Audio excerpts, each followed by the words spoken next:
"You're useless. Go home," my boss Amelia said to me just before an important business meeting overseas. I had come to China specifically for this meeting, leaving my work in the States, but I couldn't say anything back.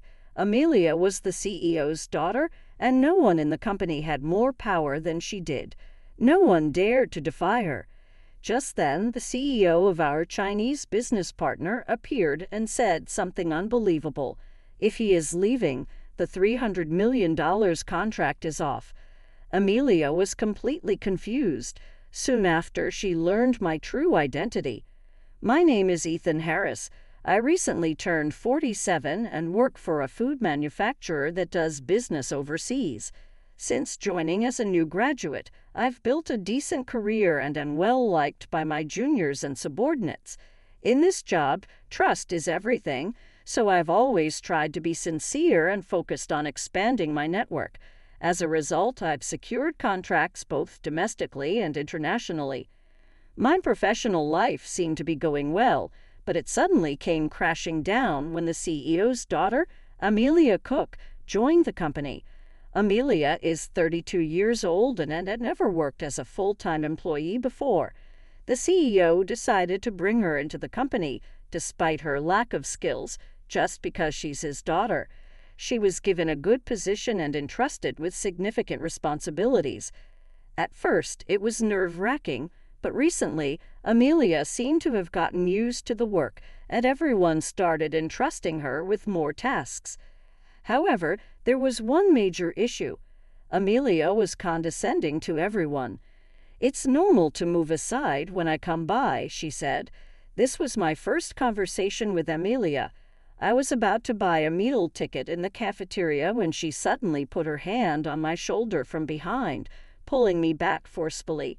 It took me a moment to understand what had happened, but Amelia needed to be prioritized at all times. When I talked to my colleagues, they said they'd had similar experiences. This is how Amelia held absolute power within the company. Moreover, because she was the CEO's daughter, no one could criticize her. I usually worked on different tasks from Amelia and rarely had any interaction with her. But one day I was asked to accompany her on a business trip. The business meeting was with a Chinese partner, but Amelia apparently wasn't very good at Chinese. That's why I was chosen as her interpreter and assistant. I had hardly interacted with Amelia before, and suddenly being asked to join her on an overseas business trip made me very nervous. I was worried about what would happen if I ended up on her bad side. Amelia not only held grudges against people, but also harassed those she didn't like, so I thought I should avoid drawing her attention. But I made a mistake right from the start. "Hey, why are our seats next to each other? This is unacceptable," Amelia said when we boarded the plane to China. Normally, employees book business class, but this time I had reserved first class to accommodate Amelia. I thought the semi-private first-class seats would offer privacy, but she still didn't want to sit next to me. "I apologize. I'll check if there are any other available seats," I said to the flight attendant, but there were no other available seats. When I told Amelia, she said something outrageous. "Then just downgrade your seat to business class." "You mean?" "Yeah, it's better than me feeling uncomfortable." Luckily, there was one seat available in business class. It's unprecedented to downgrade without a special reason, and the flight attendant confirmed multiple times. But I couldn't risk making Amelia angrier. Reluctantly, I moved to business class for the flight to China. Before long, we arrived in China. The long flight had left both Amelia and me exhausted. "Make sure you wake me up on time tomorrow." "Understood. Good night," Amelia said as she locked herself in her hotel room. I headed to mine. If only I had stayed in first class, I wouldn't be this tired. But I couldn't argue with the CEO's daughter. Once the meeting was over, I could go back to the States. I thought about treating myself to something nice after the meeting. I focused on getting through the meeting with that in mind. "Amelia, we need to leave now or we'll be late." "I know, but it takes time for a woman to get ready in the morning." "I understand, but being late to a first meeting is unacceptable." "Be quiet. I'll be ready soon. Just wait a bit longer." I had woken her up on time, but Amelia didn't get up at all. After repeatedly ringing the intercom and calling her, she finally woke up, but she was slow to get ready. I knew it took time for women to prepare, but being late for a meeting was unacceptable. After several attempts to hurry her, we finally made it on time. This is why I hate men. Amelia kept complaining about me on the way to the meeting, but I had to prioritize the meeting, even if she disliked me. However, as soon as we arrived at the client's office and were shown into the room, Amelia said something outrageous. "You're useless. Go home." "What? What are you talking about? The meeting is about to start. I can speak Chinese and the other side understands some English, right?" "That's what I've heard. But just in case, it's true that Eric Lee, who is coming to the meeting, has experience living in America. So it might have been possible to conduct the meeting in English. However, he likes hearing comprehensive explanations in Chinese. So I was requested to accompany Amelia since the client requested it. I think it would be better if I joined the meeting. I've realized after spending time with you that you're completely useless." "Useless? What exactly makes you think that?" "Everything. Everything about you screams useless." This was completely unreasonable. The real issue was that I displeased Amelia and she didn't want me around. But I strongly doubted Amelia's ability to manage the meeting alone successfully. I was not sure about her Chinese proficiency, and it also depended on the client's understanding. "Just go back to America, though I doubt you have anything to do there either." "What are you talking about? Someone as useless as you should work in a factory." As I contemplated how to persuade Amelia, I decided it was futile. No matter what I said, it was useless. It was better to get out of there before she became more snarky. My answer was to walk away. "All right then. Good luck with the meeting." "I don't need you to tell me that," Amelia said as I packed my things. Hearing Amelia's voice behind me, the door suddenly opened. Standing there was likely Eric Carpenter. He had a slender build and tall stature, the epitome of a CEO from overseas. As Amelia and I were both captivated by Eric's appearance, we heard words that were hard to believe. "If he is leaving, the $300 million contract is off." I wondered if he was referring to me, but I'd never met Eric Lee before, not even spoken to him on the phone. Could he be mistaking me for someone else? "Excuse me, are you referring to Ethan?" "Yes, who else could it be?" "Are you sure you're not confusing him with someone else?" I was utterly baffled, having no recollection of any connection. However, Eric's next words triggered long-buried memories. "It's sad. Have you really forgotten? We watched the ocean together." "The ocean?" "When I was in the depths of despair, you helped me. You took me to see the ocean." I racked my brain trying to recall the past, and a distant memory surfaced. It was during my university years, struggling with my studies. I found myself contemplating the harsh realities of life. There were times I felt like disappearing. I remember climbing a mountain, not really sure why, perhaps seeking solitude. On the mountain, I encountered a man. He was crouched on a bridge halfway up. "Excuse me, are you okay?" "Yes, I'm fine." Despite his foreign appearance, he spoke fluent English. He insisted he was fine, but his dark circles and gaunt cheeks told a different story. "This place is treacherous. Let's move somewhere safer." I helped him up and guided him to a nearby bench. From my backpack, I offered him some homemade hot coffee. "This is all I have, but you can have it if you like. I blended the coffee myself." "Thank you." The man weakly accepted the tea and drank it all in one gulp. Then he quietly began to cry. He didn't say anything, but it was clear he had been through something very painful. "I want to disappear from this world, but I can't find the courage to do so," he said as I gently rubbed his back. "I feel the same way. By the way, I haven't introduced myself. I'm Ethan Harris." "Ethan, I'm Eric." Eric then shared his story with me. He had come to learn about American culture, but found it hard to be accepted. The language barrier was more challenging than he had anticipated, making his life here very tough. To make matters worse, his parents, who had eagerly awaited his success, had passed away, plunging him into deep despair.